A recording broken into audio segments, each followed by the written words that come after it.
This is Alice Ripley, of course, who just very deservingly won the Tony Award for Next to Normal. And this has been so great. I mean, you've been fabulous for 15 years, one show after the next, and it feels like you really deserve this. And what does it feel like for you to finally have that moment? Thank you. I don't know, I kind of feel like what we were chatting about before just a few minutes ago, something about winning an award, when you watch somebody win an award and you believe in that person, and you think that it's justified, it makes you believe in yourself a little bit more, I think. And so it kind of brings people together, and I've been in the city for a while. I know a lot of people, so a lot of people were kind of rooting for me, and I think that they're all really happy right now because we're all realizing together that dreams come true. Exactly. And you had this incredible speech that you clearly thought about, and you had this beautiful quote. And can you talk a little bit about why you wanted to give that speech, and sort of, it was really moving. Well, actually, I received advice. I asked for it, solicited it, and received advice from all kinds of different sources about what to say if I won. And you've worked at the Kennedy Center. Is that a quote that you knew about? I'd seen it at the Kennedy Center, but I don't even know where this picture came from. I think somebody sent it to me, and it's been on my refrigerator for a few years now. And I decided, the quote is what it is, but I took a Sharpie and wrote on it art in parentheses. When he says human spirit at the end, I think he's talking about art because that's really all there is. Really? When you take love and you create something with it, I think that's what it is. And so, I think that's what he was talking about. Spend your time supporting your local theater, and be audacious enough to follow your dreams. Be audacious enough to dream. And then, dreaming's the difficult part. Once you start dreaming, then all you have to do is just putting it into action can be really easy in comparison. For me, it was. So did little Alice Ripley dream of this moment? I did. I dreamed of it, but I always held it afar like, it's a dream that'll never come true.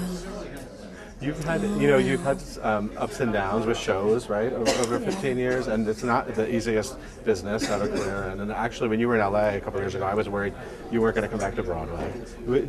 Was this moment sort of far off for you over these years? Yeah, my last show was in 2001, and I was doing Janet. I was playing Janet in the Rocky Horror Show. We were having a great time at Circle in the Square. And I remember at that time, somebody, I can't remember who it was right now, I can't recall her name, but an actress had returned to Broadway that hadn't been on Broadway for 8 years. And I remember, because I just did this whole slew of shows in a row. Did all these Tony shows, and I was really lucky to work so much. But I thought, wow, is it going to be that long before I'm back on Broadway? And it was actually longer. It was just about the same, maybe a little bit longer. And, when you're going through that kind of a waiting period, or that kind of a growth process as an actor or an artist, it's difficult going through it.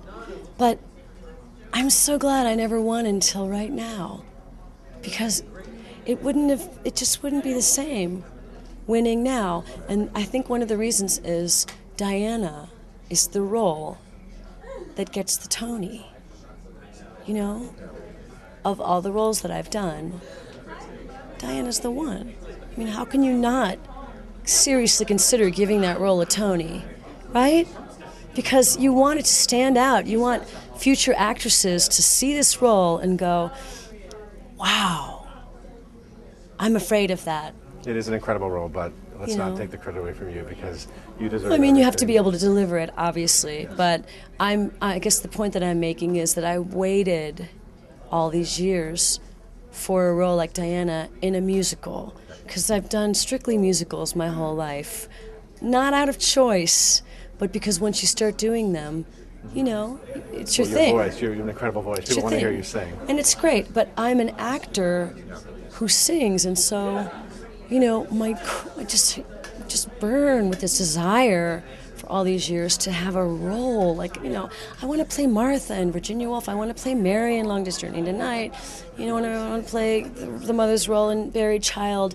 And those things, you're getting me very excited. Maybe those things will be available to me now if I'm recognized for my acting. So in that way, this is huge for me, huge recognition.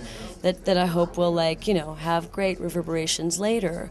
And Diana, you have to be an actor to play the role effectively. You just and you have to have a director like Michael Greif, because without Michael, I wouldn't be doing it right. I can guarantee you that, and Michael specifically, because of his sensitivity. One last question: did you forget to thank anyone? No, I mentioned the people that I wanted to mention, and you know, the other people, my agent, my husband, my well, I did mention my family, but all those people, you know, my cats, they know I thank them on the hour, so I don't have to do it in front of everybody. And I'm really glad, you know, I made it up at the last minute.